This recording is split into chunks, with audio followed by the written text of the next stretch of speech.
Hello, everyone, and welcome to the Thom and Joe show. I'm Joe, I'm Tom. and we just can't seem to get to the numbered episodes because we are doing another anniversary special. This time it is my choice, the 25th anniversary of Garbage's version 2.0. Indeed. And as Tom has made very clear to me, I'm going to be doing a lot of the talking. Yeah. Not that you don't like Garbage. I like garbage. Yeah. um yeah, this is a band. To be fair, my musical tastes around sort of the later 90s, do include garbage, do include sort of bands that garbage, shared some of the musical hinterlands with. I haven't listened to a full garbage album all the way through that I am aware of. I do like some of their tracks. Okay, that's fair enough. Yeah. Yeah, because this was, one of the most formative Mm, musical things of my, yeah. life. It's up there with uh, Oasis's "What's the Story," "Morning Glory," Mm, and Foo Fighters' "The Color and the Shape," yeah. which All of which strikes are me as second. I was a very cliched late '90s boy. Yeah. The only other thing I have is the band Underworld and the album Boku Fish. Yeah. That's that's my. Oh, this is weird. Yeah. And I might put Moby in there. Yeah. Embarrassingly, I like what Yeah. I think the anniversary for Moby is coming up maybe next year. But there are I too many great things that Yeah. Next we year can't is Yeah, spoilers for next year. we Next can't year discuss is my stacked. embarrassing, guilty pleasure of liking Moby. Yes, I know Play and his album after Yeah. that. That's a number I can't remember, but it's uh, he steals music from black people, and Yeah, yeah, yeah. So does every he other rock musician ever born. and also Moby turned out to be an absolute creeper to shit. But Again, find you me a know, musician that hasn't a major rock musician who hasn't been at some point. So but yeah, I feel we need a little bit Garbage of version 2.0. for Joe, who are garbage 1.0. Wasn't really Garbage 1.0. I mean, I didn't hear the original album Garbage until later, but there was, uh, Stupid Girl. Everybody knew Stupid Girl. Like, Yeah. it is very weird going through the history because it felt like Garbage version 2.0 was Hmm. a cataclysmic album Yeah. that just, you know, because it was everywhere. And I can say it was the album that pretty much defined the crossover between pop and the alternative movement that was going on at the moment. Yeah. Yeah. It is the finish line. Mm. Um, Yeah. they didn't realize it was the finish line because in a year the entire landscape of music would change, but Mm. it's the culmination of years of alternate nation crossing over after Nevermind, which, by the way, was produced by Butch Vig, who Yep. is in the band Garbage. Yeah, he is the guitarist of Yeah. yeah. Um, So I guess we need to sort of talk a little bit about what sort of oh, music. he's the drummer. He's the drummer. Oh, And he's the he does drummer. Okay. obviously the production. Okay, because I was previous, so I have to confess I grew up a little bit on grunge and Nirvana and was aware of Butch Vig, and Butch Vig also did a number of sort of remixes etc. for a lot of electronic rock band. I mean, Garbage is sort of the culmination of two bits of music that were sort of slowly interceding over about the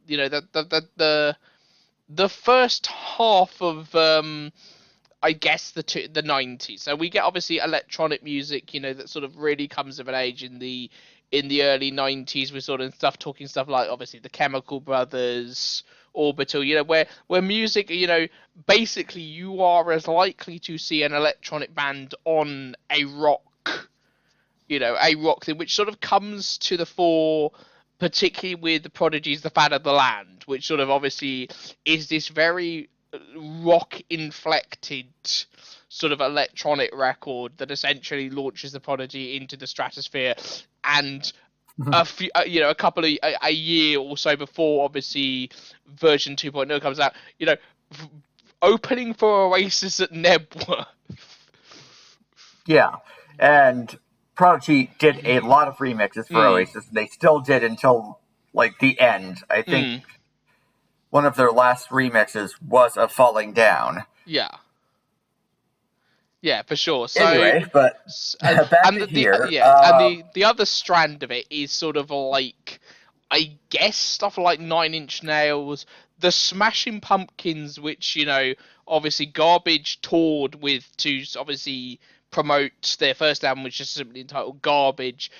Started to go off into this thing that Billy Corgan calls quote unquote cyber metal, which is this very electronic influence. And obviously you come across, you get to the eventual thing, which is sort of I almost feel like the companion piece to version 2.0, which is the Smashing Pumpkins Adore, which takes electronic elements almost as a necessity, because obviously the band fired their drummer and obviously had to go off in a very a forced different direction, I feel.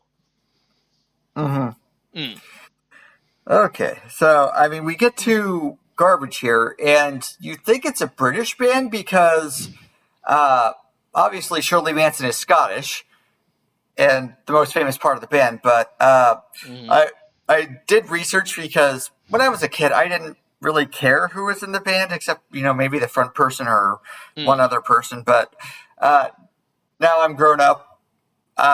I look up and research it, and it's just like we have Butch Vig, who went to the University of Wisconsin and met Steve Marker, who's from New York City, but also went to the University of Wisconsin, and they met each other. And then they had Duke Erickson, who's from Nebraska, which is where I'm from, but not the exact part. Lyons, Nebraska. Leons.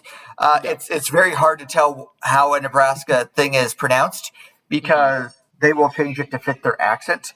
Like Cairo, Nebraska is named after the city in Egypt. It is pronounced Cairo, Nebraska. So if you haven't been there, if you haven't talked to the locals, maybe you don't.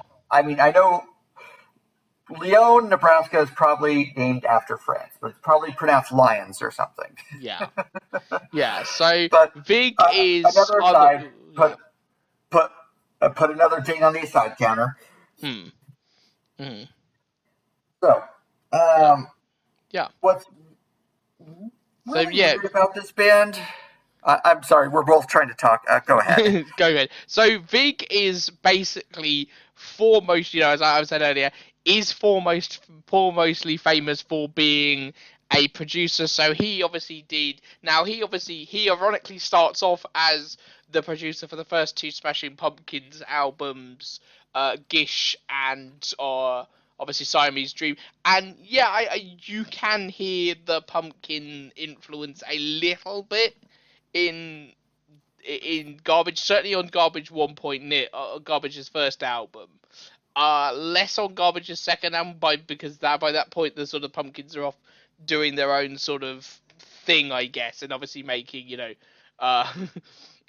Melancholy and the Infinite Sadness, and sort of Billy Corgan slowly disappearing up his own etc. Yeah.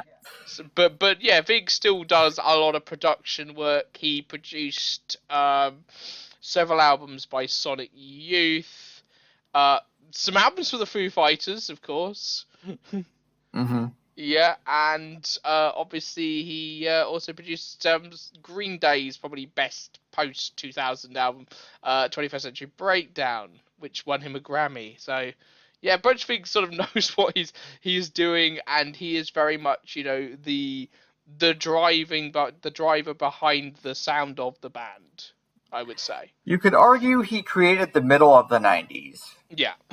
I mean, maybe not created, but sent it to popularity. Yeah, and certainly an architect of the sound of the of the early 90s, definitely early to mid 90s.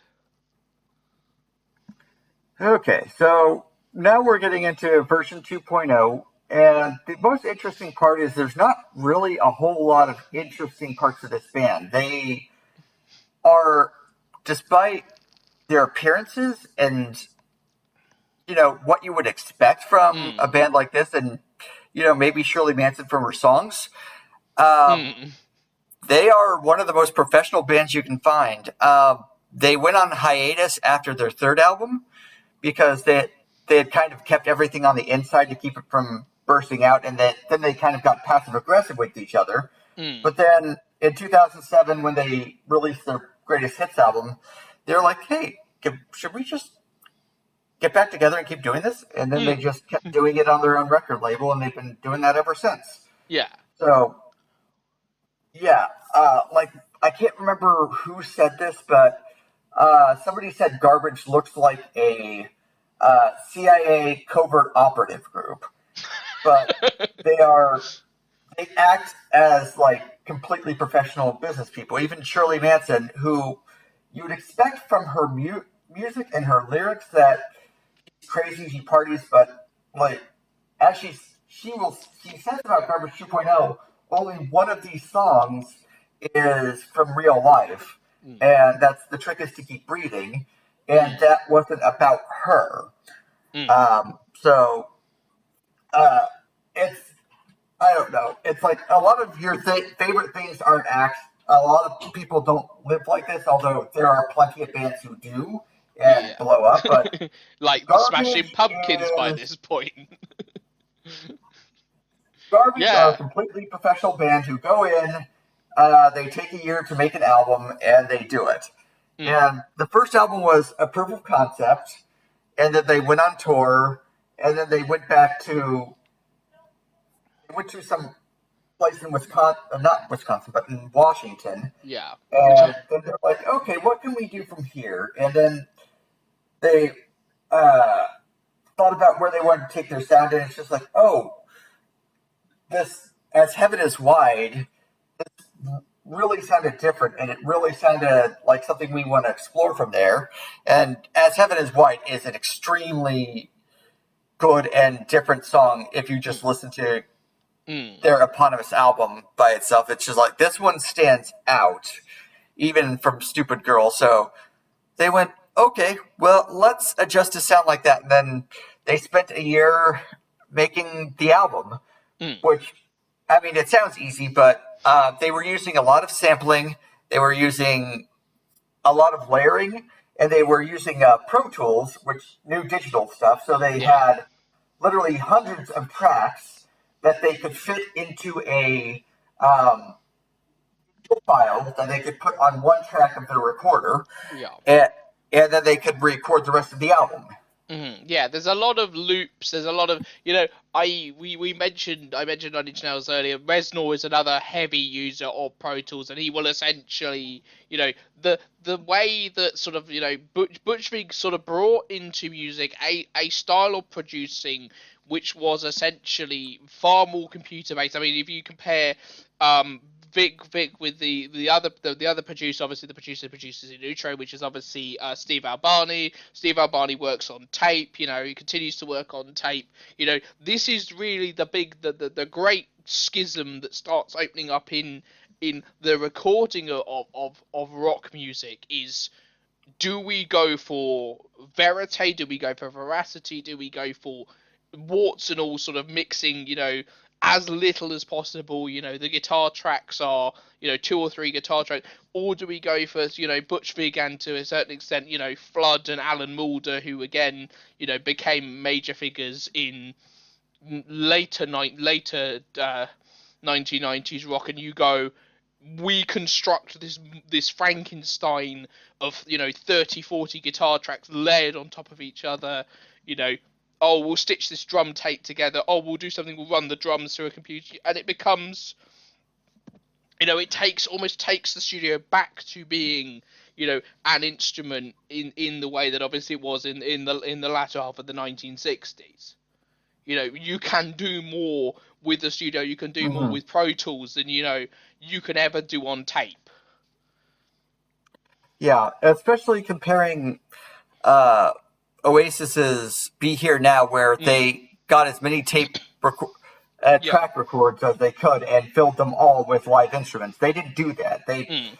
They put most of their stuff on Pro Tools, and then blend it into a digital file, and then Mm. put that as one of the tracks, and then they did the live instrumentation on the rest of the tracks, and went from there. So even though, as they said, they did 5 albums worth of music on this one album, they didn't have to overstuff it, Mm. and it doesn't feel busy. No. Everything feels like it belongs where it's supposed to. It feels like an organized, Yeah. uh, uh, which is kind of interesting considering uh, how I perceive as garbage, like as their progression is through their lyrics and their songs. Mm. And I have this path of a girl/woman growing up in the world, and uh, their eponymous album is Raw Youth, and then we get to here with Garbage Version 2.0, and this is a like 20 something woman going Mm. out into the world and thinking she knows everything, and then Yeah. suddenly she realizes, oh dear God, the world is so much more and so much more Yeah. complicated. Oh god, yeah. There is But the she's still, sound of adolescent. This is a very it's it's. I hesitate to use the word adolescent to describe this album because it's not adolescent in the way that it sounds. It's not like another for example not like Siamese Dream where it is very much the warts and all idea of adolescence. It is an album of implied rather than ever particularly depicted maturity. It's maturity with an asterisk to it. yeah, it's the nobody loves you when you're 23 to quote Yeah. Blink Yeah. 182, but more introspective Yeah. and more of what that implies Mm. as we progress, because there there is this part of the first part of the album where you know I I'm a wolf but I wear sheep's clothing, Yeah. and I'm going to take over everything, and I am this creature who is going to own the world, or something to that effect. And Mm. then she goes out into the world, and the world isn't like that. Yeah. And she's more vulnerable than she expects to be. Mm. And that's the latter Yeah. album tracks of Yeah. the album. Certainly. Yeah. It's an album of vulnerability. Certainly.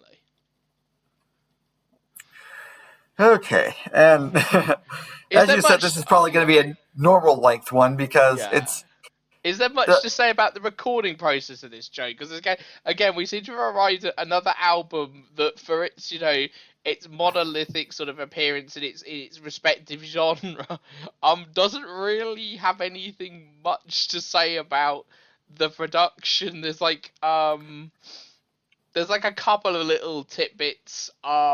yeah, So like obviously yeah. yeah, like I said, they had to record a lot of things digitally, and they said they recorded 5 albums worth of music, and all of the band members participated. And of note, all 4 band members have been a part of the band this entire time. Yeah, it's one of those So lineups that they, doesn't change. So like, sometimes when somebody will get sick or anything, they'll like sub in somebody like Dave Grohl has subbed in for the as drummer for Garbage at one point. yeah. All of these names in the alternative seem to loop back to each other because they're friends. And also, that means putting so much music into the album, they didn't have very many B-sides Mm. or, extra stuff. Like the 25th anniversary, or I should say the 20th anniversary of it. We're covering the 25th anniversary right now, but the 20th Yep. anniversary of the album had uh, a second disc, which had extra stuff. And Yeah. the extra stuff's okay. It isn't like when you get the second disc of Oasis's Definitely Maybe, or Be, not Be Here Now, but with Yeah. Storyboarding Glory, and it's an entire second and third disc that could be an album all on Yeah. its own. Yeah, and that's before you talk about So, the master plan. yeah. Then but this one, it's fine. It's okay. You get a separate version of Medication, which was more like how it felt like being medicated, completely medicated and being aired out. It was a lighter song, Yeah. despite the darker lyrics. Mm. And they had a Boom Boom Satellites remix of Push It, which I expected more. The Boom Mm. Boom Satellites are a band that, if you like them or hate them, they're always going 10 out of 10 full in. Mm. And this is just like, it's a basic remix of Push It that doesn't, it's Yeah, almost a dub. there's like an alternate there's essentially a third disc, which was released as the official remixes in 2018, which is 16 remixes, and there are about 5-6 songs, and we're barely half the album, and like some of the track lengths here are just ridiculous. like I think it's technically 2 CDs, because I think it's only ever been released digitally, because there are 2 tracks on here that are over 10 minutes. Mm-hmm. Yeah, so the beat the I mean, I listened to the stuff that was on the deluxe edition. uh it's Yeah. fine. There's like a decent, as you said, the Medication cover is definitely the best. The Medication acoustic version is definitely the best. There's a cover of 13 by American band Big Star, and a Sky Saxon song, and it does very much feel Mm-hmm. like we don't really have very much to put on the B sides, so here's the stuff that's on the B sides as well. Yeah. Mm, But they put it all in the album, mm, and that's perfectly fine. Uh, because the mm. album is great. It is one of my favorites, easily my top 10 favorites albums of all time. But any recording notes, there is one more little thing where they rented out an abandoned factory in Wisconsin to do the drumming because it had the right acoustics, and they had to stop because the police were called multiple times for noise violations. And that I is the most rebellious and, Yeah.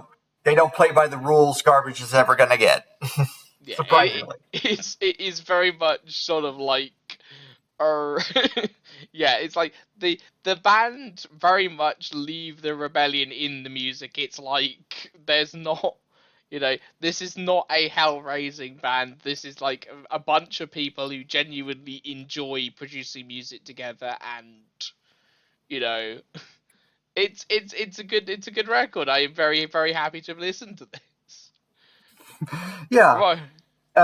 I think the only time uh, they get super rebellious is sometimes Shirley Manson, if she doesn't think the audience is into it too much, she won't play until she feels the crowd is loud enough and rowdy enough to get going. Yeah. That is like the one thing I've noted. But the only time I've ever experienced is one time Garbage came to Kansas City, and at the time I was visiting my then girlfriend who lived here, and now I live here with my wife. But they were performing, and it was just like either get tickets to Garbage or go see my girlfriend for a weekend. Hmm. And I decided to go with the girlfriend, but Shirley Manson was incredibly gracious to the fans in Kansas City because they had severe off and on rainstorm that kept them from playing until 1 in the morning until they could have their set. And the people there just soldiered on until they got to, and she was extremely grateful to them. And that's Hmm. the only personal response I ever got from Shirley Manson from anything from my experience. So Hmm. I don't know the rest of it.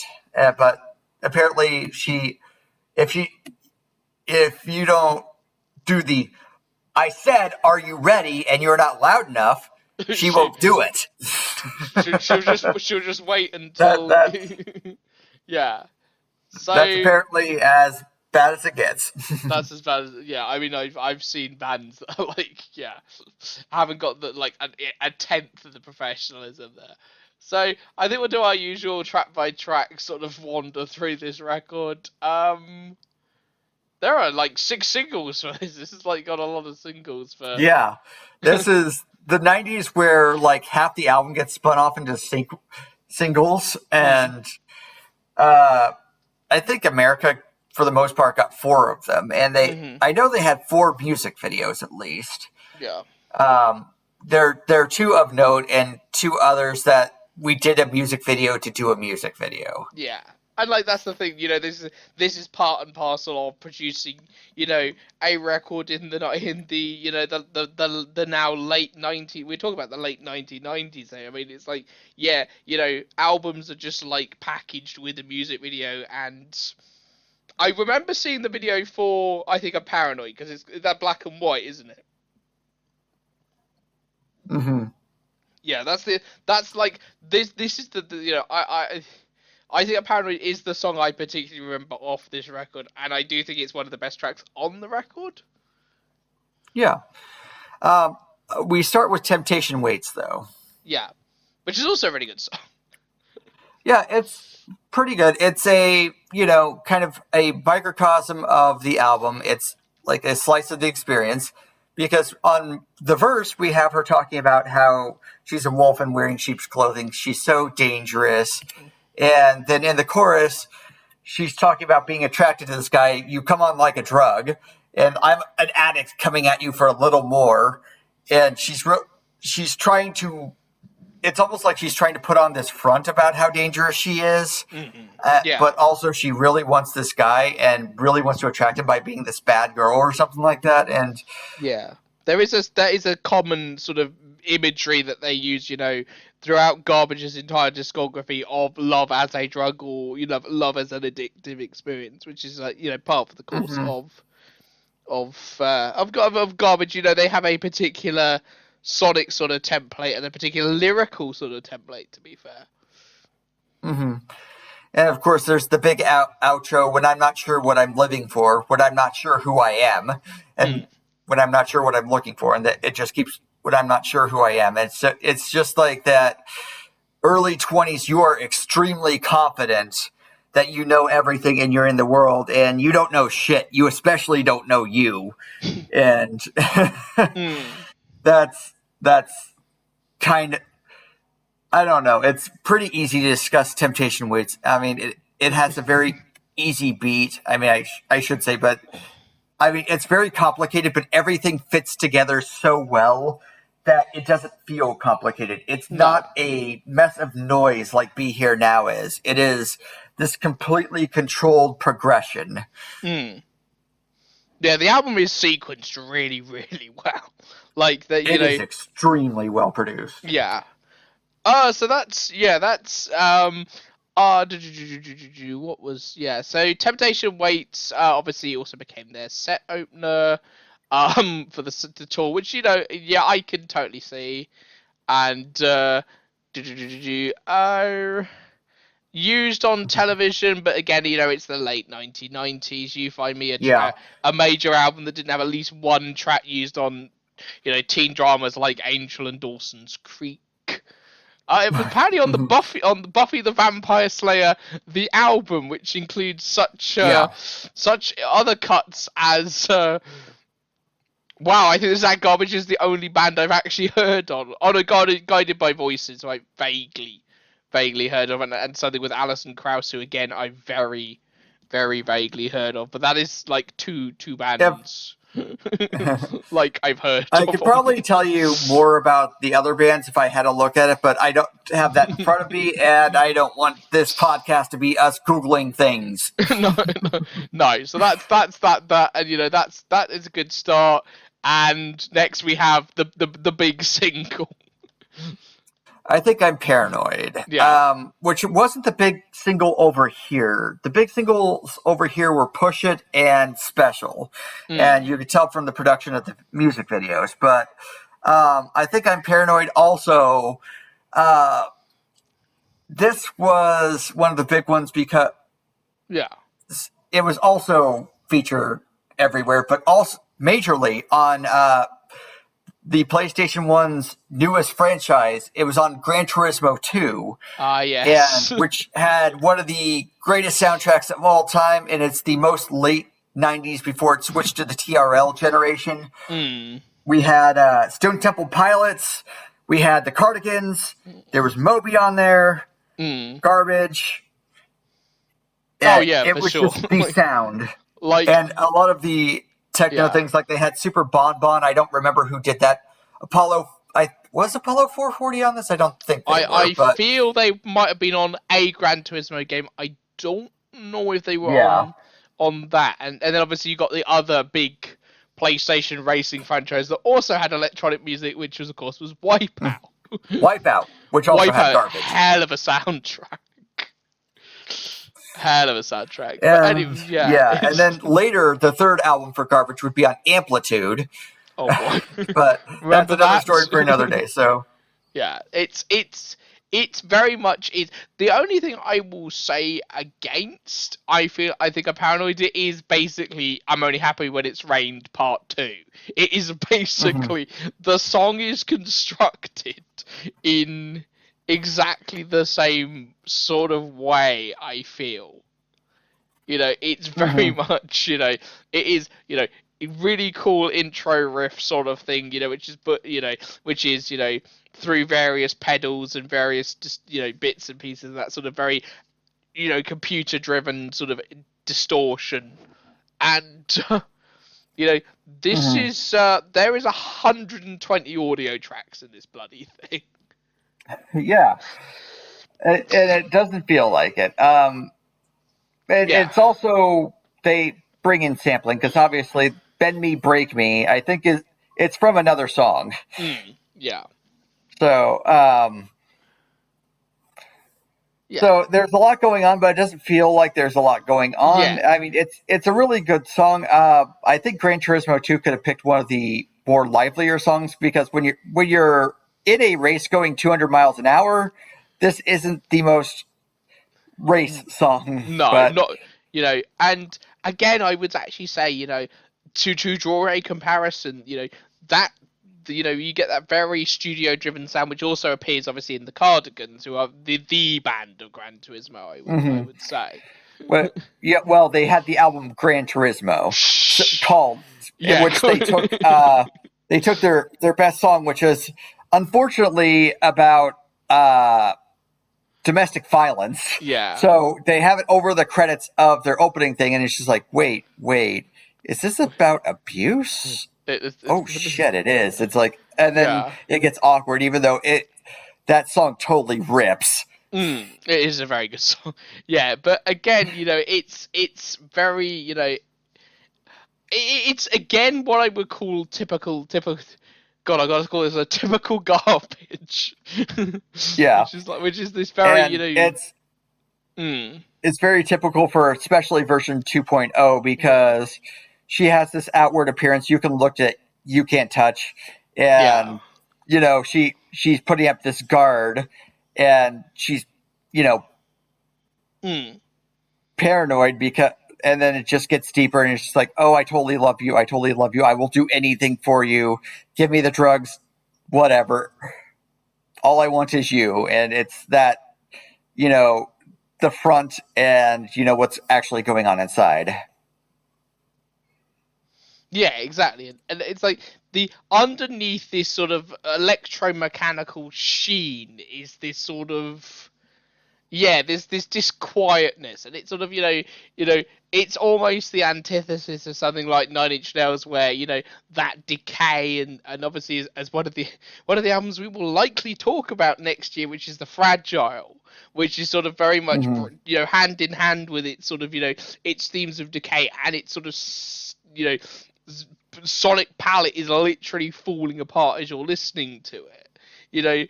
Version 2.0 keeps its sort of darkness undercover, so to a degree, and it's sort of it's more obsessive elements undercover. Yeah, and that's consistent with Garbage, because I don't know, in my makeup wonderland, where it is about a woman growing up in the world. Like, you have to keep existing. Mhm. Even if you don't want to, even if you're too tired, you still have to exist in this Yeah, world. yeah, it's a And very different, it's a very I Manson is the sole lyricist on this album, which obviously was a change mhm. from Garbage's first album, which was, I think, the lyrics were co-written by everybody, I believe. Am I correct I'm correct in thinking that, I think, aren't I? I well, I mean, she is definitely Mm. puts her foot down on being the vocal and lyric Hmm. part of this. Yeah, Yeah. I mean, I can't confirm. I did. I mean, Yeah. I did.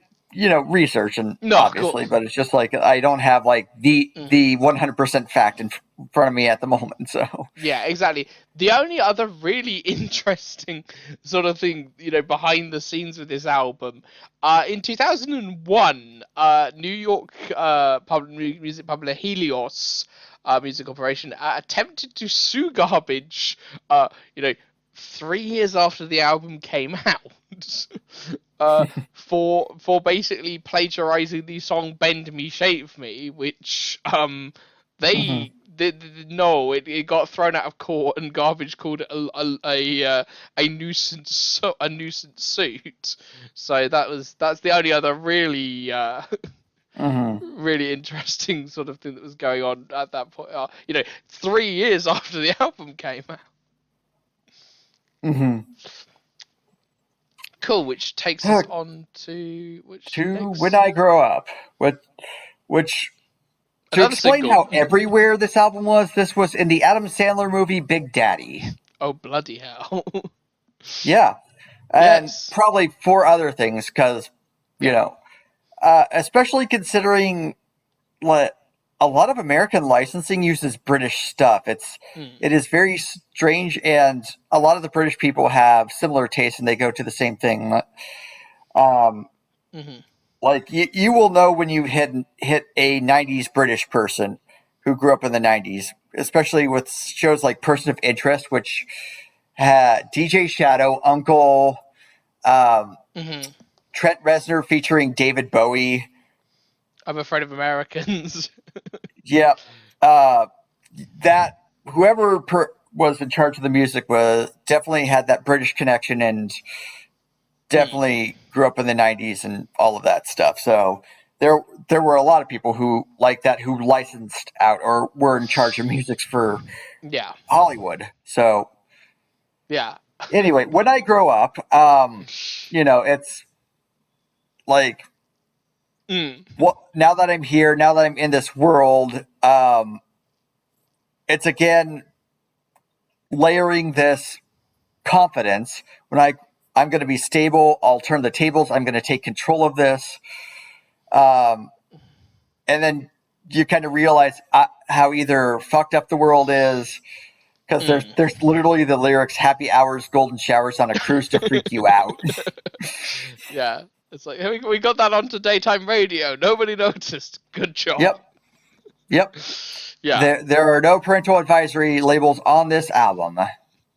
Yeah. This is the I is it this is the no, actually, bloody hell! They released like 3 singles after this. I thought this was the last thing. So this is like obviously getting into '99, which indicate how long this album was like in the popular Around. conscious. Yeah. And if you look at the music videos, there was obviously a change too because the two big music videos, the first one is Push It, which we'll get into because Mm.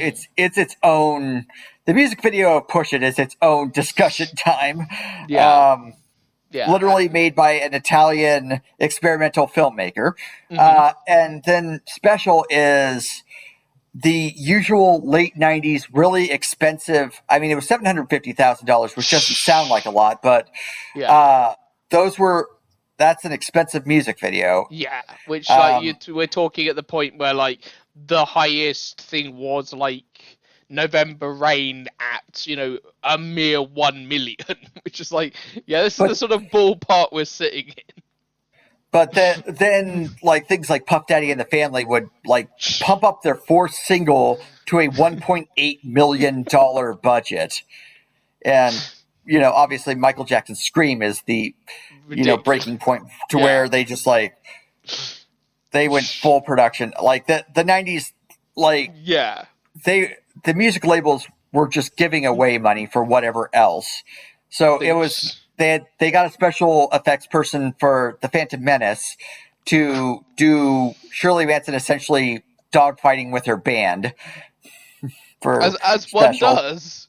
As one As one does. does. And Yeah. the only thing I will say is they had like those very fancy old planes that could snap back and swing around, but they have like hard steampunk steel, and it's just like I don't think those planes are going to be able to do that, or they can do that. And Yeah. but yeah, Shirley Manson dogfights and shoots down most of her band, and you can tell it's a band because Steve Marker has the trademark wraparound shades, and you see him like, and he still has the wraparound shades, and he's looking around. It's like, oh shit, I'm done. Oh, she got me. It was the 90s, ladies and gentlemen. It was the 90s. Yeah, it was the 90s. I like this song. Again, that's got a really, really good hook on it. And yeah, this is very, very good. I went too far on the aside. I forgot to finish my thought. But by the time we're doing When I Grow Up, it's Shirley Manson doing choreographed dancing, which they were switching in the Spice Girls. They were switching in, TRL boy bands and stuff. It was choreographed dancing, and it was like being a pop star. So they were trying to fit into that, and Shirley Manson looks very uncomfortable doing that. And I think I'm Paranoid was a in-between music video where they just had the band, they play in front of this one camera. Sometimes they put in a funhouse mirror and special effects. Yeah. So it's a standard music video. Yeah, it's good, and it is very.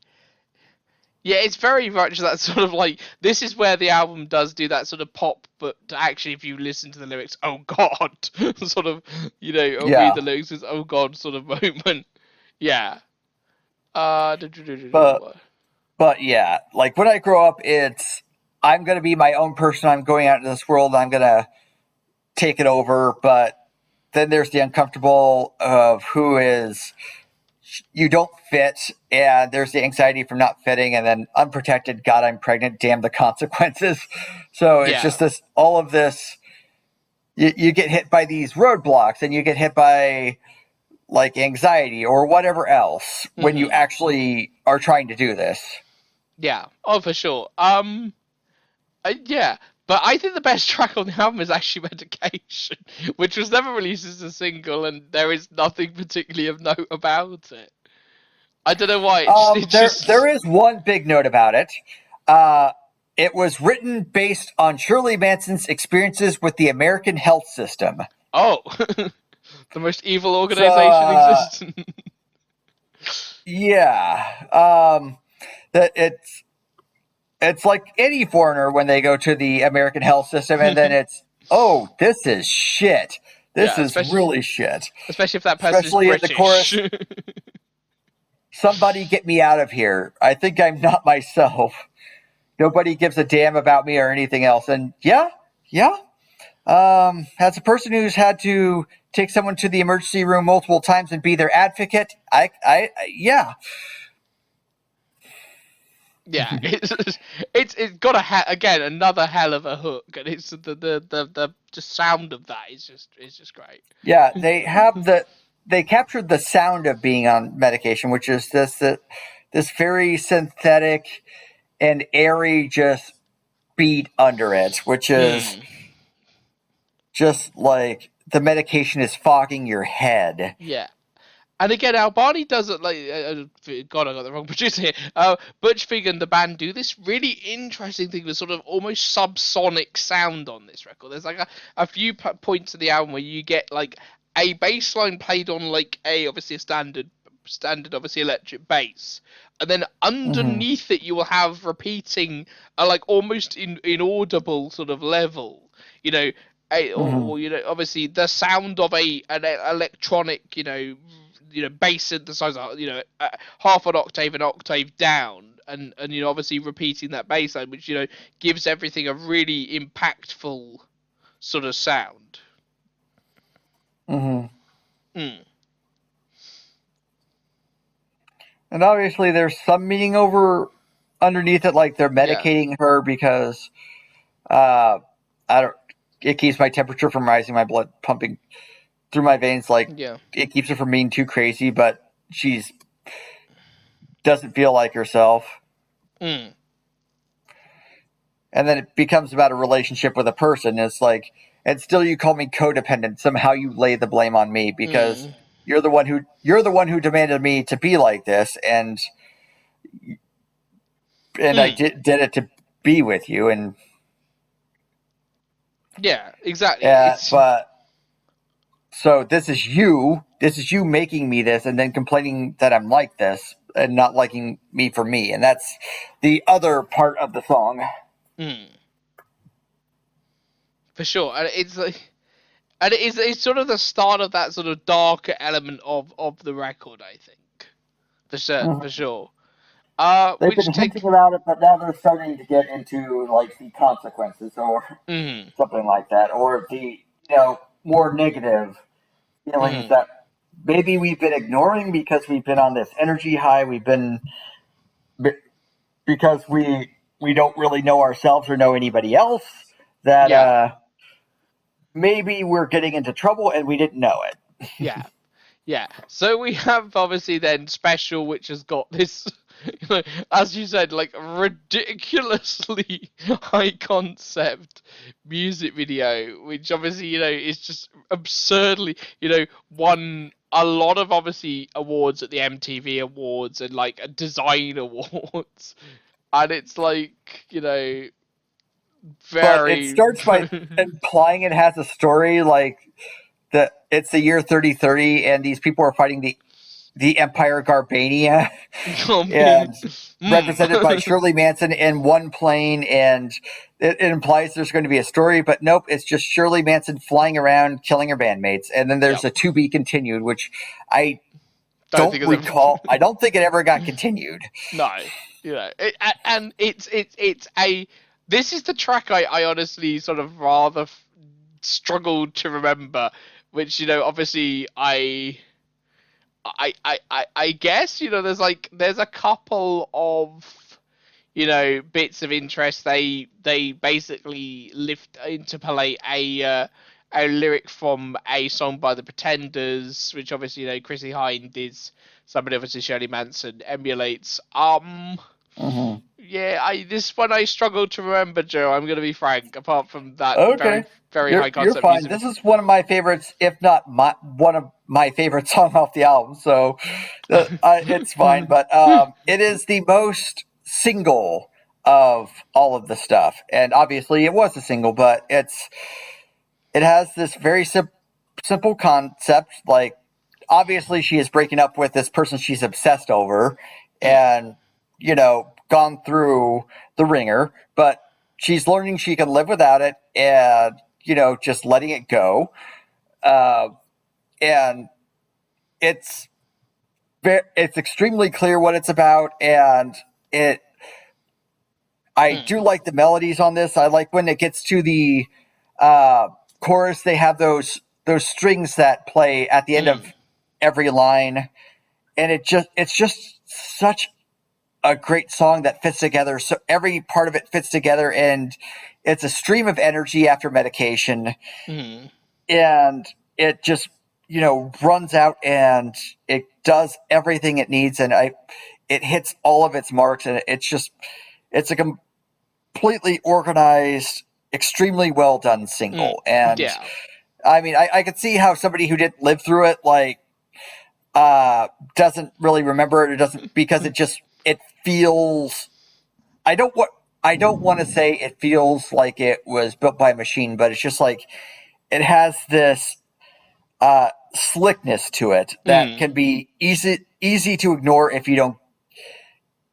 That makes it Yeah. easy to ignore if you don't For get sure. No. into it. No. I mean, this is where I sort of go. I was born in 1991, and like the first half of this decade is a little bit more of a blur to me. And like by '98, I'm going, music is a thing I occasionally listen to, and I like these three bands. Mm-hmm. Hmm. But this was another song that was everywhere. Uh, Yeah. that like we way back in Weezer, we explained how Weezer was kind of the wallpaper. Like it is the song that it was in the background, and this kind of fit the setting.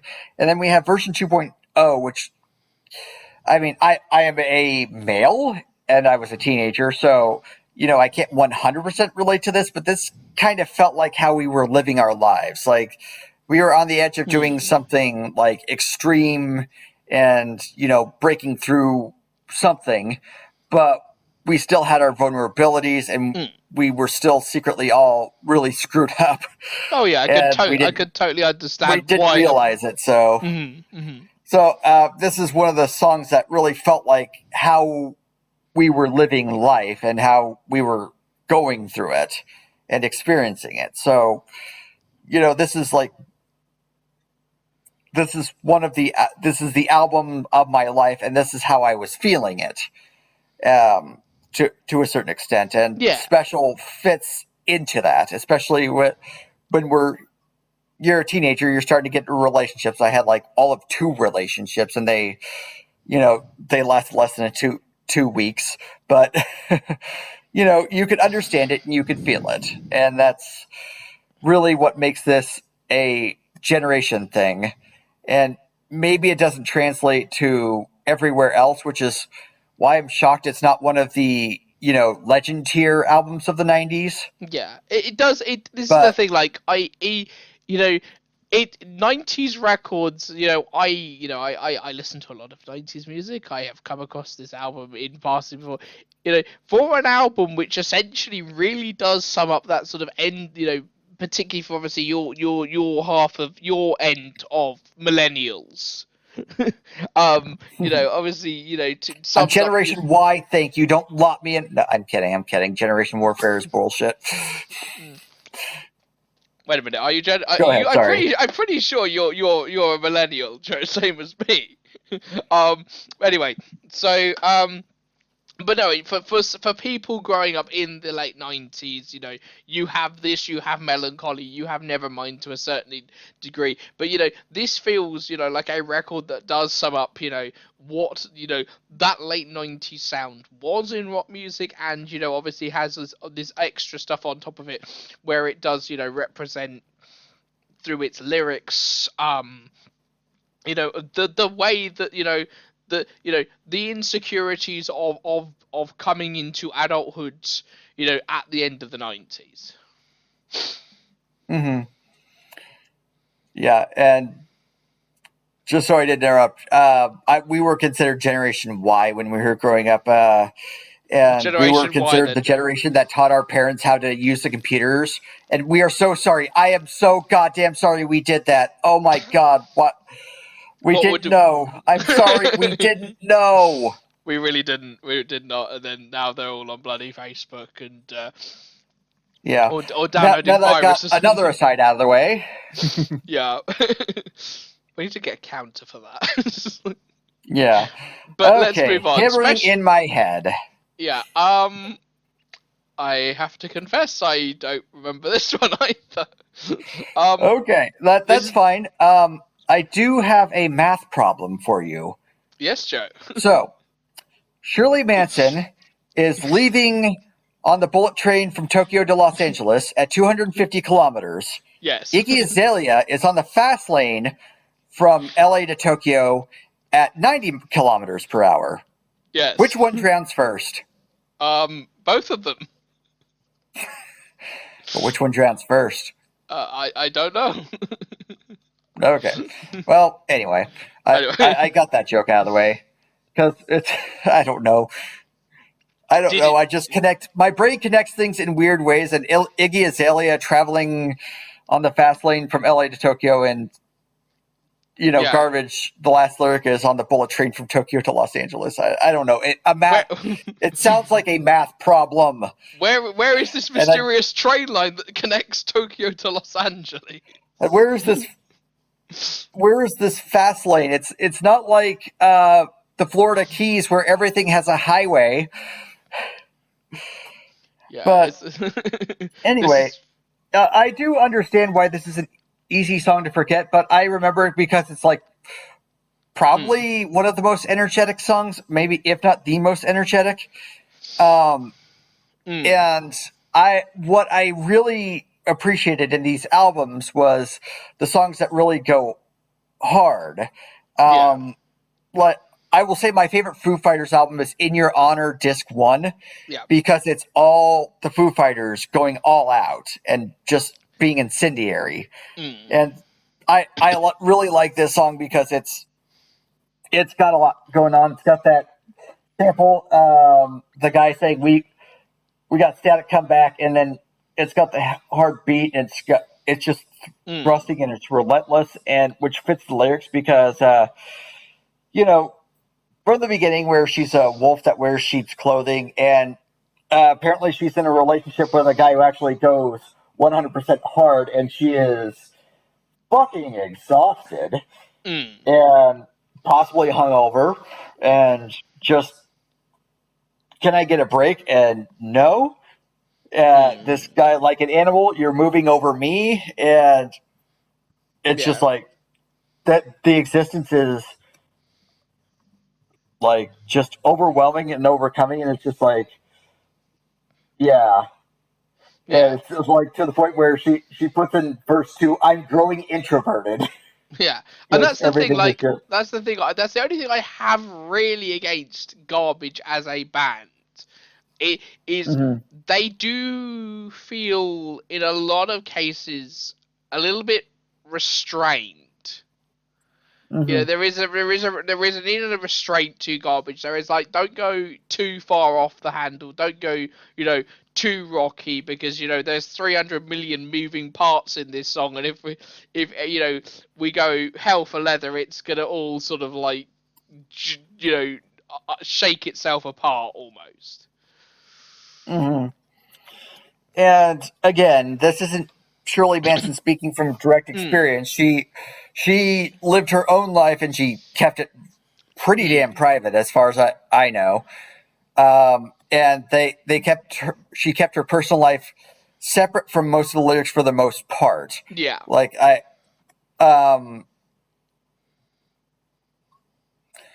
so so there is this feeling, it gets this general feeling, and it's you can attach it because it's general, and I feel like it's specific enough that you feel it. It's not like when rock stars get over 40 and they just make these universal lyrics that apply to everyone and no one, so you don't feel anything listening to it, but you feel this because there is an emotion there. It is trying to put something that is relatable, that is yeah. experienced.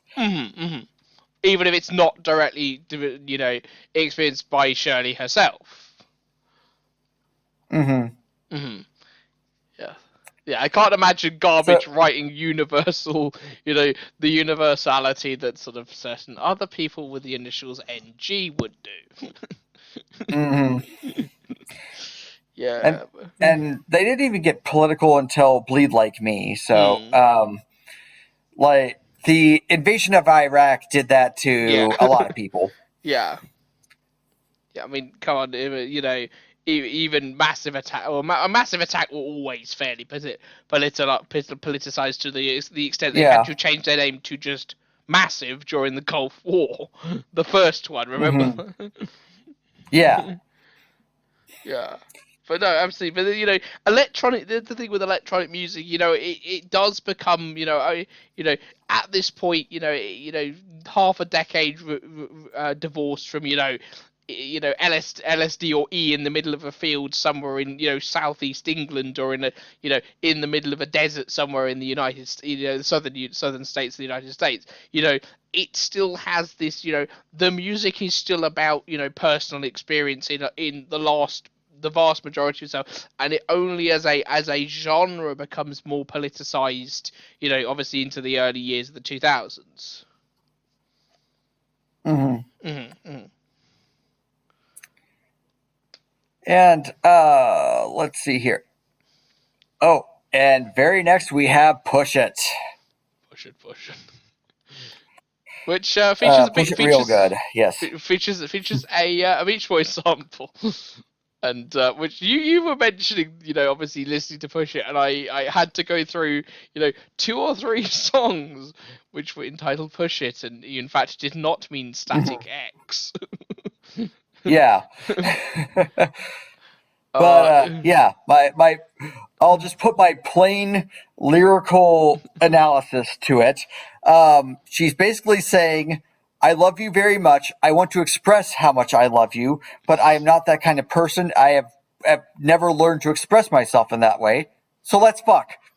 Yeah, and the music video is basically the music video is more of the same. Yeah. The weird thing about the music video is it is this abstract Italian expression of I don't know what the fuck. Yeah. But after the mid 90s, we were so conditioned to this just being part of our existence that nobody blinked. I mean, it was nominated for some awards. I don't think it won anything. No. It was kind of there. I mean, you try to follow it. It's like nuns heisting a grocery store, which the 90s, apparently they had a lot of grocery store robberies, even though that's not a thing that happens. Yeah. So it's because there are too many white spaces and there are too many ways for it to go wrong. So it's directed by Andrea Giacob, who otherwise directed a music video for one of my favourite electronic bands of the 90s, Death in Vegas, with their sort of the video for Dirt, which is basically, hey, kids, have you seen 1960s filmmaker Kenneth Anger?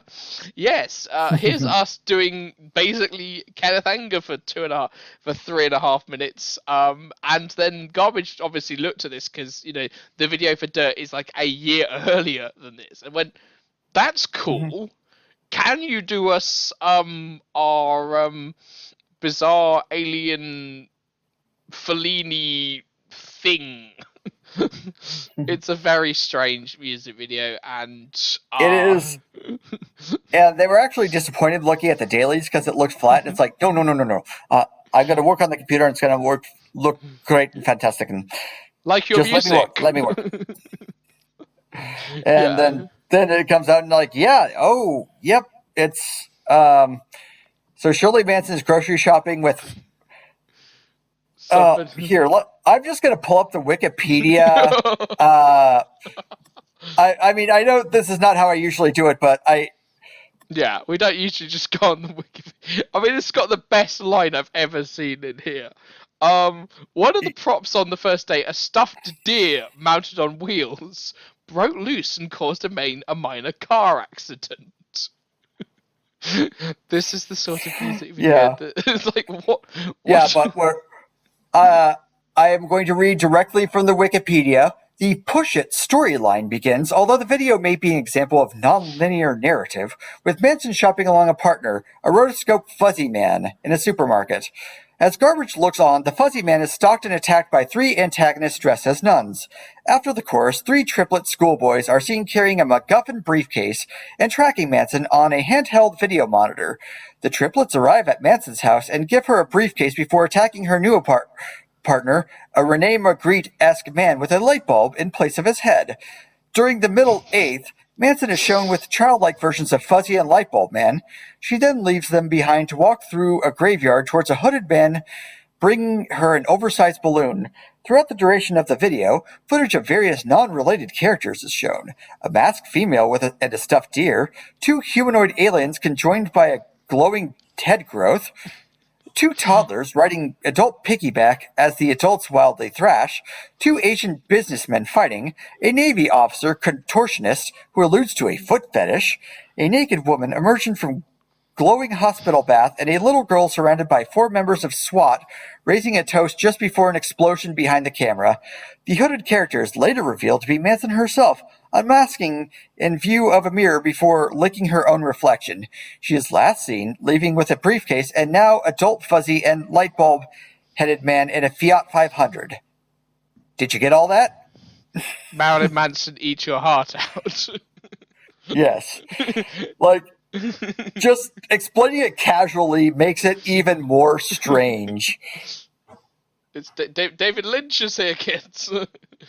Did you like that? David Lynch having a 30-minute conversation with an ape monkey about a murder. Yeah, this is. I mean, it's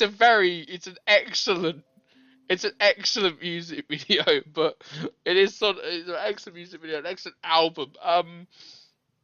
Yeah, apparently also Salt and Pepper did actually get involved in this. Yeah, basically a simpler interpolation. Basically, obviously Brian Wilson and Roger Christian, for "Don't Worry Baby," which is sampled in this song, obviously got a full writing credit.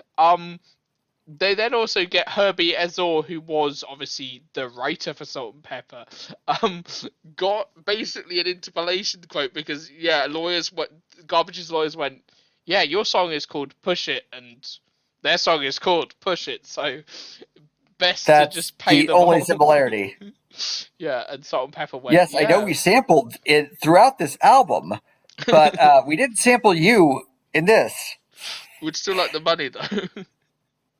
Yeah, obviously, everybody wants the money.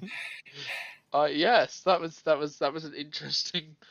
That's a very strange. Era. But yeah, it's either this or Special are my favorite songs off the album because it's just an incredibly driving, incredibly in your face, just this full balls out. It's just mayhem. It song. Is completely mad. It's like what? It's mad, like, and it's like the song is literally about fucking. Yeah. It is everything you were told the alternative songs were really about, like how the Red Hot Chili Peppers had these. I mean, I remember my mom being on the phone about the Red Hot Chili Peppers and like they do all the. It's a horrifyingly sexual band. Then you listen to them and it's like, okay, they're a band. They do songs. There's not this like Cam FDM like full on madness and like just indoctrination or whatever else you think into sex land. I don't know. There's not enough Germans yelling during your song while somebody throws a synthesizer around stage. So yeah, this Push It was obviously also the lead single from this album, which, you know, God forbid if you ever hadn't listened to Garbage before and this is like your first. It's like, mummy, this video scares me. Yeah. It's like it's like But at this point we were getting Come to Daddy music video, which is just it's like Chris Cunningham has been so released. that kind of fits. Yeah, same period. It kind of fits the zeitgeist. I mean, we were used to this. I started my decade of sentience with the Black Hole Sun music video by Soundgarden, which was its own layer of fucked up pop art.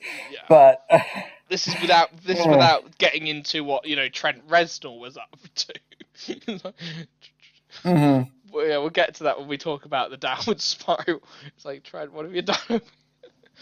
But no, I like this song a lot. It's a very good song. I can tell, you know, if you'd like listen to like no other Garbage songs, the first like 3 singles from this are very, very good indeed. And then we kind of get to the last third of the album, which is kind of the least part. I mean, it's definitely, you kind of cut off here if you don't want to listen to the full album, you just want to listen to the singles or something like that. Because it becomes a more restrained album, and the ones with a heavier beat aren't the best songs in the album. No. Like, I think Dumb is Yeah, I can't remember I don't know. Dom. Wicked Ways would probably be my least favorite song on the album, but Mm, I still like it. It's just I don't want to listen to it sometimes. But yeah. um, the the trick is to keep breathing. Um, cuts the energy way back. Um, Mm, it like I said earlier, it is the only thing taken out of real life, which was inspired by your friend Ruthie Trouble. mm. Um, Yeah, and and it is obviously going through a relationship that's not going well, and she doesn't say, and she doesn't talk a lot. Isn't saying a lot about it, and yeah, you it's know, it's very much about holding yourself back in a relationship that is abusive and it's not going well, and you know, she knows what she has to do, but she can't do it. mm, yeah, and you can really tell it is very much from her personal experience for sure. Or Yeah, it's somebody else. I mean, it's yeah. Well, writing. for Yeah, it's it is very downbeat. It is very introspective. It is. mm, I mean, it is a very good song, but it is you know not really a song where you're trying to have loose and casual discussion. no, exactly. And the whiplash almost from this, from push it, which is this very high energy, almost you know losing control, and this is the morning after and go the lucidity of it. It's like, oh Yeah, fuck, you have to Mm, deal with the relationship on top of the sex, which is apparently bad, and it's mm, everything's falling apart, and this is at least something. So, but obviously it is wrong. Everything is going bad, and you're just trying to live through it, and mm, that's kind of the song. And it has this it's very downbeat, it's very slow, and you know, it does what it does very well. It's just kind of I don't know if they had a place to put it, and this is just the best place to put it because I like I said the album does flow really well. It's just when it gets to the last third, you're going from it's like almost like mm, uh bipolar actual bipolar disorder where you're going from manic to just like completely shutting down. mm. Like and maybe that's the intent and the purpose is like to capture the energy high and then the crash. Yeah. Oh, for sure, and But it I'm does so capture that sort of the flip back and forth between that certainly. mhm. And then we move along to Dumb, which is Mm. uh, now, I, I mean it's a okay, it's a good song. It's just I don't think it accomplishes all of its goals, and I I don't want to say it's incomplete. It feels like a complete song. I feel like there's just something missing that keeps Mm. it from going an extra gear. It's just it's normal, casual garbage driving around town gear. Yeah, it's nowhere near sort of garbage's Top Gear certainly. And it's like, yeah, the thing I this is gonna sound like yeah, the thing I feel sort of holds the album back a little bit from being one of the best records of the 90s is that sort of last third of it, I think. Mm-hmm. And it's like it's a good, the music is fine. There is nothing that makes me instantly want to turn it off and listen to something else. But yeah,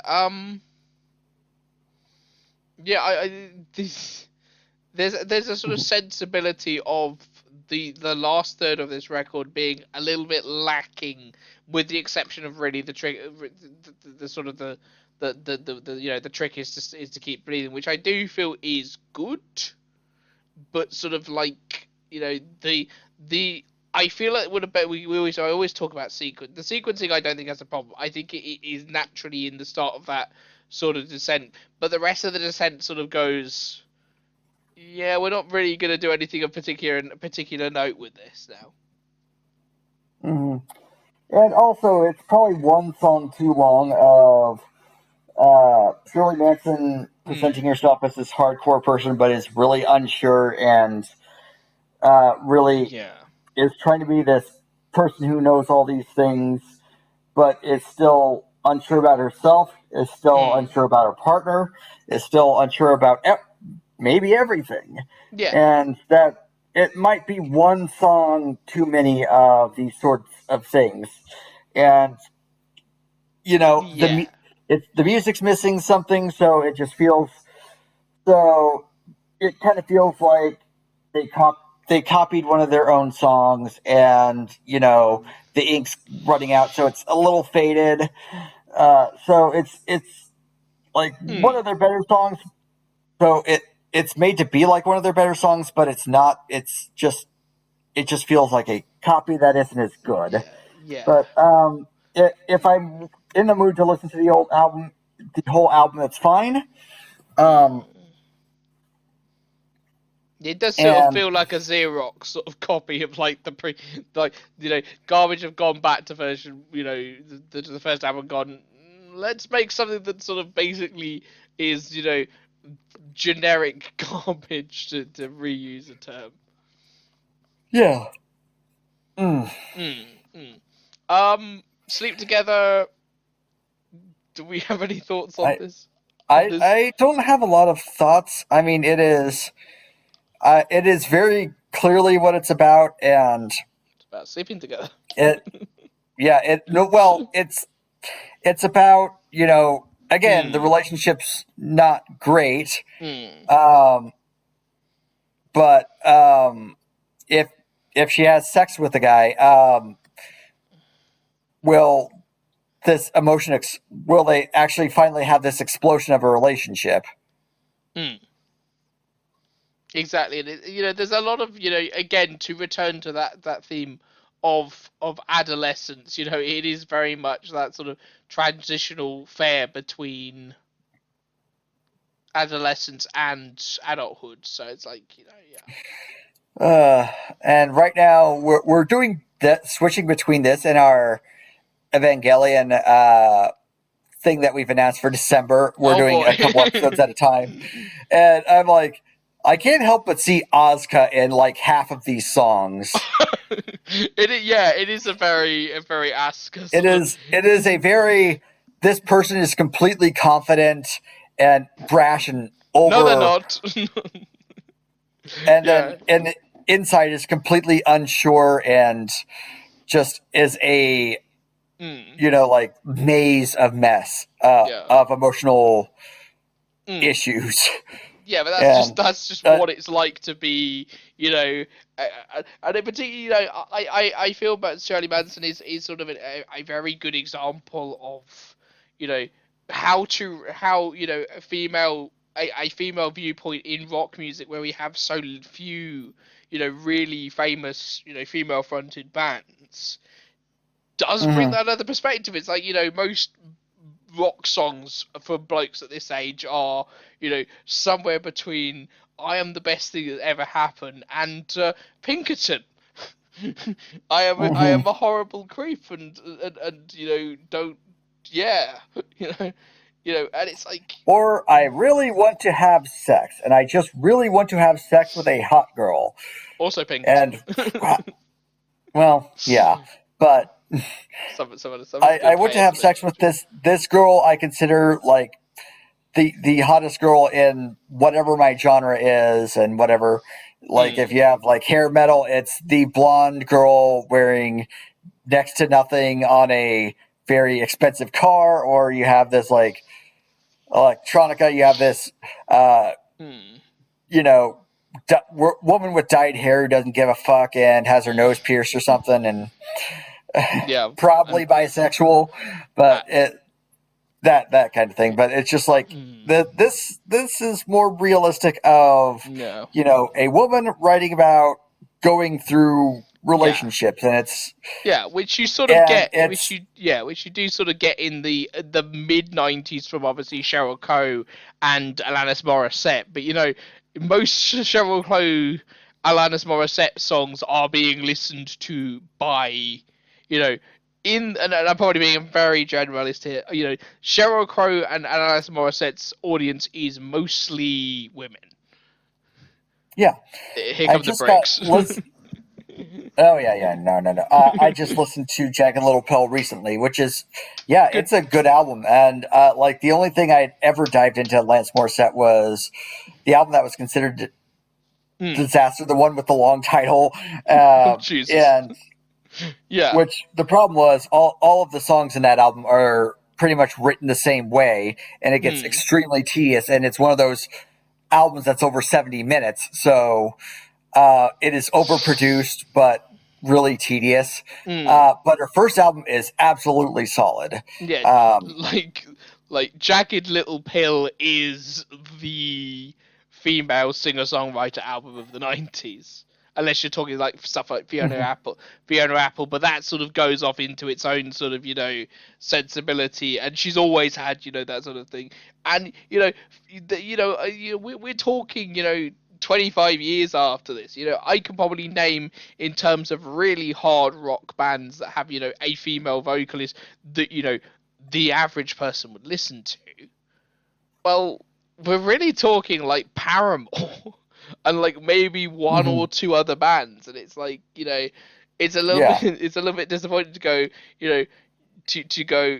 Garbage are still one of the best female fronted rock bands in, the world, because despite the fact they've been around for, like, at this point nearly 30 years, because not much Yeah. else, not much else. And I'm not criticizing, because there are a few bands that have come up to the plate to sort of, to replace them. Hmm. Mm.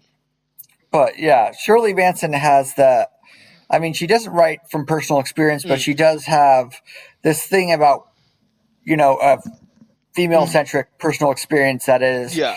personal and intimate that does come off in the songs and that you feel even Hmm. sort of in these kind Yeah. kind of things and it's a universal experience. And it is one of the albums I attached to me as a guy Mm. in the 90s. Yeah. So Totally. all Cool. right, Where were we? we got a couple songs left. Wicked Ways. You do not like this song. um, I cannot remember this song. I'm fine with it. It's at least trying to be different. Mm. I will say but like it's kind of a repetitive song, even though it's not built to be repetitive because it has the hard clanking and the verses, and then there's uh, the little beeping in the background during the chorus, Mm. or maybe I think I switched that around. But Yeah. there's a lot going on musically, is what I'm saying in the song, but it feels kind of tied down in a way. And that might be fitting the song because this is about her trying to not go crazy and not trying to be this outrageous person, Yeah. but it doesn't work, and she's tried everything. And and especially with like falling emotionally into a guy, Mm. um, or whomever else. Yeah. And then it's just like, well, you knew who I was when we started this, and I'm not settling down. I'm not breaking. I'm not going to change because I can't even change myself. So I can't change for you. I'm sorry. I warned you. I told you. Uh, and it's an okay song. I mean, I would say this is my least liked Mm. song, and you know, if I'm conscious what I'm listening to, I'll probably skip it to the last song. But Yeah. yeah, it's okay. It's just the least song on a really great album. At least I think it's a really great album. Yeah. which Okay. complete obviously the album comes full circle with You Look So Fine, which is not only the final album on track on the album, but is the final the final sort of track single from the album's release. Yeah. uh this is apparently Butch Vig's favorite song on the album, and it's sort of like he Yeah. describes it as the Carpenters covers Sonic Youth. Yeah. And I do understand that. It's one of Mm, my more like songs out of the album, which surprises even me because it is like slow. It's kind of like dreamy. mm, But it has a certain thing about it mm. uh, that it just feel um like it express. There is a great feeling when a song fully expresses what it is about, Mm, and it is definitely this feeling of a woman looking at her partner and saying it while they're sleeping or something like that, and it's just like how much I love this person, mm, yeah.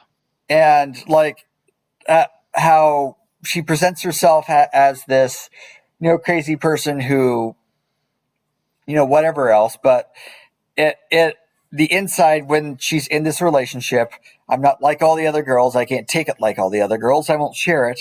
Like I Mm, love you and I want you, and mm, that this is the expression she can't make when they're awake. yeah. So And yeah, I like this yeah, track. I like this track. yeah, Interesting factoids about this. Shirley Manson did added the orchestral section after coming back from the film Titanic, which she did not like. And it basically, as a trade-off, the New York hip hop trio, Fun Loving Criminals, who you may remember probably best from the track Scooby Snacks, basically, hmm who had toured God with Garbage earlier, basically remixed each other's songs. The Fun Loving Criminals version of You Look So Fine is basically a lounge song. yeah. Yeah, It's very weird. it's very I, peculiar. I can't say I was a fan. Yeah, and they remixed Korean Bodega in return. I don't know if this remix is around either early. Anyway, Yeah, it's I it's tried to a look for extra stuff. I couldn't find it. yeah, it's the 90s. Bands are basically in each other's, collaborating with each other. When they're not hmm appearing, in cameos on everyone Yeah, else's record. Music the best videos. way I can explain the late '90s and like absolute, Mm. just the crazy amounts of money is the Spawn soundtrack, which is there's a rock band paired with an electronic group or um, person, and yeah. they they combine together, and you have like Metallica with this really very Spawn. weird techno remix of "For Whom the Bell Tolls." Oh yeah, Spawn. Yeah, so they the Spawn soundtrack is kind of a really interesting thing. I don't think we'll ever talk about it. It is very much, an interesting sort of point at which, rock bands are, doing fusion stuff. I mean, we get bloody, the Prodigy and Tom Morello and other stuff, and Kirk Hammett doing hmm a solo on an Orbital song, and Marilyn Manson teaming up with the Sneaker Pimps. Do you remember the Sneaker Yeah, Pimps? and then there's Oasis, who had a good relationship with the Chemical Brothers. Yeah, and So it's that kind of, you know, co- mm, these crossovers that mm, uh, like kind of dominated the late '90s until it flipped over to, obviously the TRL era and Britney Spears, all of that Spice, mm, and like the Spice Girls became that like the harbingers of that. Which I don't want to say anything bad because I like a lot of Spice Girl mm, songs, and obviously yeah, as we go through Britney Spears, they were going through a lot worse things than we knew, and definitely, yeah. it's it's easy to say they took away our meaningful music or stuff that meant a lot to us and replaced it with like baby pop. But Yeah. I got over that. I'm over that, and it's just the times. It's just a notation of time that it switched over to this. And it switched over abruptly. Yeah. There were some like it didn't happen instantly, but it happened fast enough that like I Yeah. felt alienated from the world between the music between 1998 and 1999 to Oh 2000. yeah. I mean, we Like definitely I yeah. got completely detached. Yeah, I mean, we definitely talk about like we talked obviously when we talked about Be Here Now, and you can you can literally see in the charts, OK Computer just start appearing in the sort of the rear view mirror of Be Here Now, and like, yeah, this is the future just appearing here, Nolan Liam. Sorry. Hmm. Hmm. And then Princess Diana dies. Yeah, and then that's sort of obviously complete. Yeah, it's a complete sea change. We for further details, go and listen to our To two and a our half Be Here Now video. our two and a Yeah. half hour opus on on Be Here Now. And obviously there's the other track which obviously Garbage do put together during this period, which we have also talked about previously, which is their theme for The World Is Not Enough, which is Yeah. again not very indicative of the band's sound, I guess. It's I mean obviously David Arnold put together a lot of the music. Mm, But I do think it's an extremely good song. I don't remember putting it in my top five, but yeah. it will hover around there depending on the date. Top five Bond themes, I should say. Um, Mm, for more, look at the best of Bond. yep. And the world is not enough episode of our Bond December. But I do think it's real. I do like the orchestral sense that David Arnold brings to Yeah. a lot of his music, and it gives that epic feel to it. And they aren't the best Garbage lyrics in the world, but they do the job as a general curtain opener for a James Bond theme. Yeah. Not one of the best James Bond movies, we have to confess. No, no, no, no, no, no. No, no, no. I like this record. I mean, I will definitely go and listen to more Garbage. They have done now, I think, 7 records, the last of which Yeah. obviously came out in 2021. I think we did. Do we briefly consider doing on? I remember we discuss. I remember me drawing it to your attention. I think we were potentially going to talk about No Gods, No Masters, but Yeah, I listened to it. I can't get my head around what it's trying to do. I know it's trying to do something, but yeah, it's very interesting. It's like there's another of "The Night Belongs to Lovers" cover, which we have now 3 bands who have done covers yeah, of that, and because Garbage the is night, by far the yeah, weirdest because she's singing it with another female vocalist who is using her like plain foreign accent, yeah, and it's like it's like a vampire inviting you in or something like that. yeah, Because the night belongs. I can't even do the accent. I haven't no, listened to it for so long, but no, it it like yeah, I couldn't wrap my. I considered Beautiful Garbage because it is an incredibly underrated album. Like it came out like on September 10th, the day after September 11th happened, ah, and that kind of buried all yeah, publication yeah, for the album. And this and the eponymous self-titled album yeah.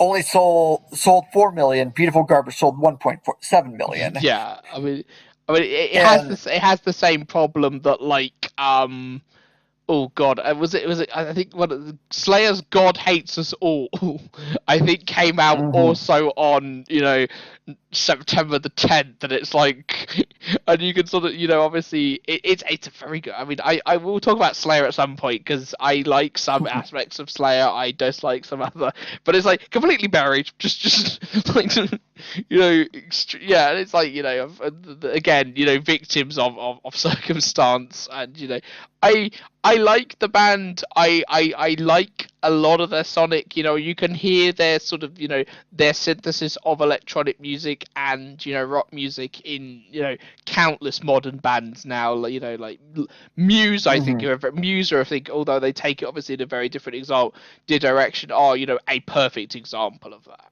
That you Yeah. can you I can. wish I could stand the vocalist on Muse.